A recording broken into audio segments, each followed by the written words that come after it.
It's roughly 2 million years ago. You're standing in the middle of an open plain somewhere in East Africa. The sky is massive. The grass is chest high, and somewhere not far enough away, something is watching you. You feel it before you hear it, a low rustle, a shadow shifting at the edge of your vision, and then your entire body does something strange. The tiny hairs on your arms stand straight up. Your skin pulls tight. Every follicle prickles at once, like someone dragged a cold hand across your shoulders.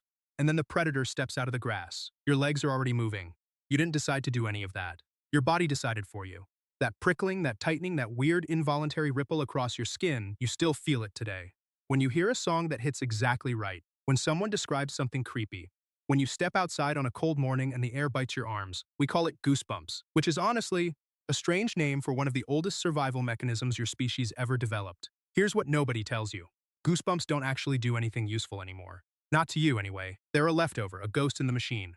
A response that was once genuinely critically important, and that your body still runs automatically 2 million years later because it hasn't gotten the memo that things have changed, and the story of why is genuinely strange. Let's start with fur. For most of human evolutionary history, you were not the smooth, mostly hairless creature you are now. Your distant ancestors were covered.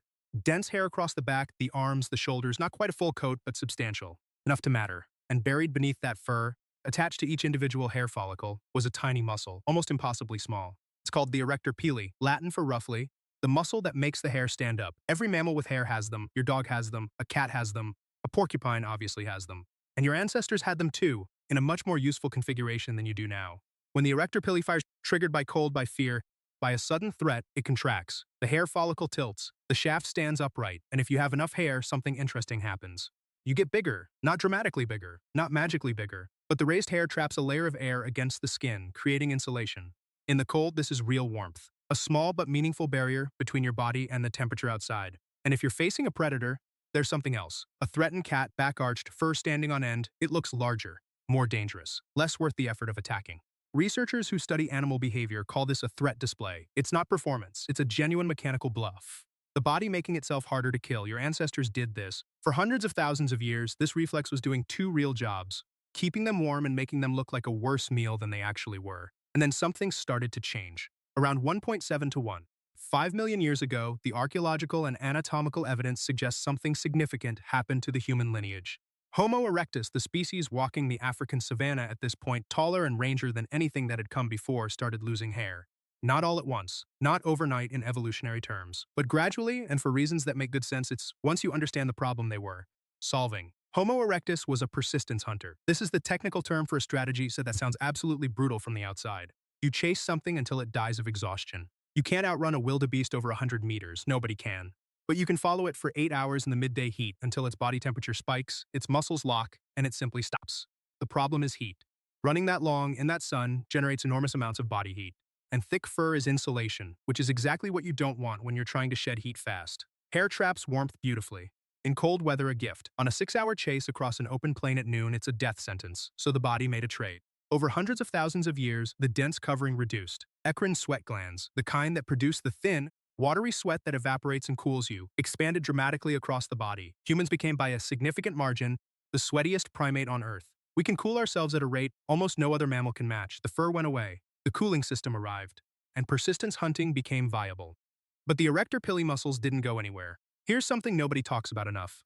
Evolution is not a clean editor. It doesn't go back through the code and delete the old functions when new ones replace them. It layers. It adapts what's already there. And structures that are no longer harmful tend to persist even when they're no longer helpful because the cost of maintaining them is low enough that there's no pressure to eliminate them. The arrector pili are still there. Every single one of them, still attached to every follicle on your body, still wired to the same ancient reflex pathway. Cold detected, threat detected, muscles contract. The problem is there's almost no hair for them to raise anymore. So instead, the skin bunches slightly where the follicle tilts. The pore dimples inward, and you get the small, temporary, entirely useless pebbled texture across your arms and legs that we named after a plucked bird because someone at some point thought that was a helpful comparison. Goosebumps, a reflex designed for fur, firing on skin that traded the fur away 1.5 million years ago. Your body doing something that made perfect sense for most of its history in a configuration that no longer exists. But here's where it gets interesting, because cold and fear aren't the only things that trigger it anymore. Music does, not for everyone, and not consistently, but a significant portion of people, researchers estimate somewhere between 50 and 70%, experience goosebumps in response to music, a particular chord change, a voice hitting a note they weren't expecting. A melody that resolves in a way that feels like arriving somewhere you didn't know you were going. Researchers call this frisson. The word is French. It means shiver. And the question of why it happens is genuinely one of the stranger corners of neuroscience and evolutionary psychology. Because what is music doing that cold and fear also do? What is the common thread? The leading hypothesis has to do with prediction and violation. Your brain is at its core a prediction engine. It is constantly modeling the near future, anticipating what comes next, building expectations and updating them in real time. And one of the things it does with music is predict. Where is this melody going? What chord comes after this one? What's the rhythm building toward? When the music violates that prediction in a way that feels good, an unexpected harmony, a key change that shouldn't work but does, a moment of silence before a sound, there's a spike in dopamine, the reward system fires. And one of the downstream effects in some people is that the old reflex runs. The arrector pili contract, the skin prickles. Your body is treating a moment of musical surprise the same way it once treated a predator stepping out of tall grass. There's something almost funny about that until you sit with it for a moment, and then it becomes something else.